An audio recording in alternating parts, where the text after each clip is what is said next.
জীবন নিজেকে খুঁজে পাওয়ার জন্য নয়, জীবন নিজেকে সৃষ্টির মাঝেই, বলেছিলেন জর্জ বার্নার্ড শ।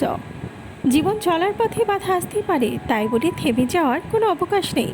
যেখানে বাধা আসবে সেখান থেকেই আবার শুরু করতে হবে, বলেছিলেন রেদোয়ান মাসুদ। এমন অনেক ব্যর্থ লোক আছে যারা জীবনের হাল ছেড়ে দেওয়ার সময় বুঝতে পারেনি যে তারা সাফল্যের কতটা কাছাকাছি ছিল। জীবন একটা মুদ্রার মতো, আপনি এটা আপনার ইচ্ছা মতো ব্যয় করতে পারেন, কিন্তু আপনি এটি শুধুমাত্র একবার ব্যয় করেন। স্ট্রাইক আউটের ভয় কখনোই আপনাকে খেলা থেকে বিরত রাখতে দেবে না। মধ্যবিত্ত হলো একটা অভিশাপের নাম, জন্ম থেকেই যাদের জীবন কাটে মানিয়ে নেওয়ার মাধ্যমে।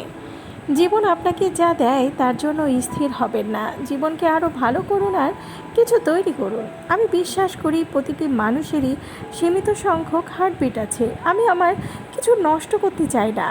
আমি আমার জীবনে বারবার ব্যর্থ হয়েছি এবং সে কারণে আমি সফল হই, বলেছিলেন মাইকেল জর্ডান। আপনার ভবিষ্যতের ভবিষ্যৎবাণী করার সর্বোত্তম উপায় হলো এটি তৈরি করা। সুন্দরী মেয়েরা পারিবারিক জীবনে সবচেয়ে বেশি অসুখী হয়, কারণ তাদের ওপর বহু পুরুষের অভিশাপ লেগে থাকে। আপনি যদি একটা সুখী জীবনযাপন করতে চান, তবে এটাকে একটা লক্ষ্যের সাথে বেঁধে রাখুন, মানুষ বা জিনিসের সাথে নয়।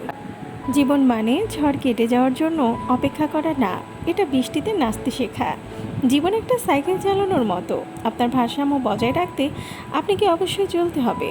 আপনি যদি আপনার লক্ষ্যগুলি হাস্যকরভাবে উচ্চে সেট করেন এবং এটা যদি ব্যর্থতা হয়, তবে আপনি অন্য সবার সাফল্যের ওপরে ব্যর্থ হবেন। দেশে জনসংখ্যা বাড়লেও বাড়েনি মানুষ, বেড়েছে মানুষরূপী মুখোশ।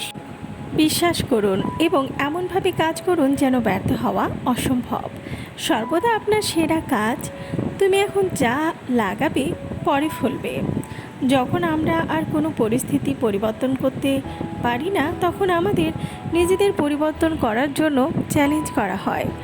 আমি ব্যর্থতা মেনে নিতে পারি, সবাই কিছু না কিছুতে ব্যর্থ হয়, কিন্তু আমি চেষ্টা না করা মেনে নিতে পারি না, বলেছিলেন মাইকেল জর্ডান। আপনি যেখানেই যান ভালোবাসা ছড়িয়ে দিন, সুখী ছাড়া কেউ যেন না আসে। তোমার ব্যথাকে জ্ঞানে পরিণত করো।